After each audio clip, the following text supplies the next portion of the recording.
Yerdekiler göğe doğru sürüner. Her gün ruhum parça parça bölürler.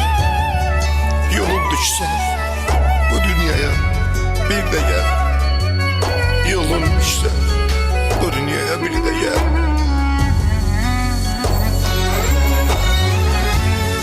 Ağrılarım, acılarım dinmeyip sen gidenden bir gün yüzüm gülmeyip bu dünyanı gören gözüm görmeyip yolun düşse bu dünyaya bir de gel. Bilirəm ki gittiğin yol uzaqdır. Her bayramım bir teledir tuzaqdır.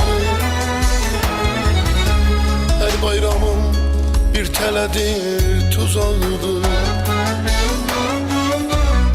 Sen gidenden ev eşikte sazaqdır. Sen gidenden ev eşikte sazaqdır. Yolun düşse bu dünyaya bir de gel. Yolun düşse bu dünyaya birden gel.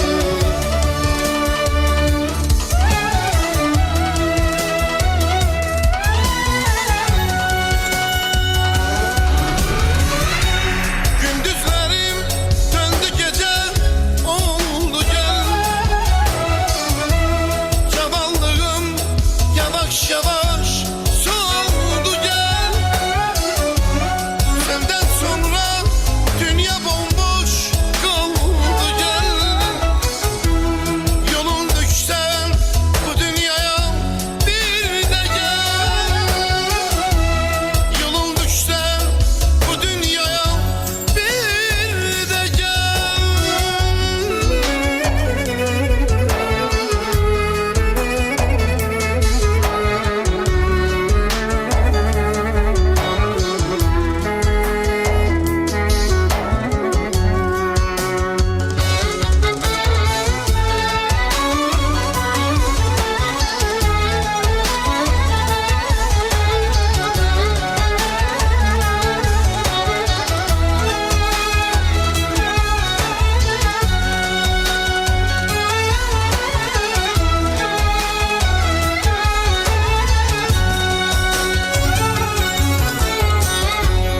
Duman çöküp yollarımı görmürəm. Ne müddettir danışmıram, gülmürəm. Gittiğin yer her necedir bilmirəm. Yolun düşse bu dünyaya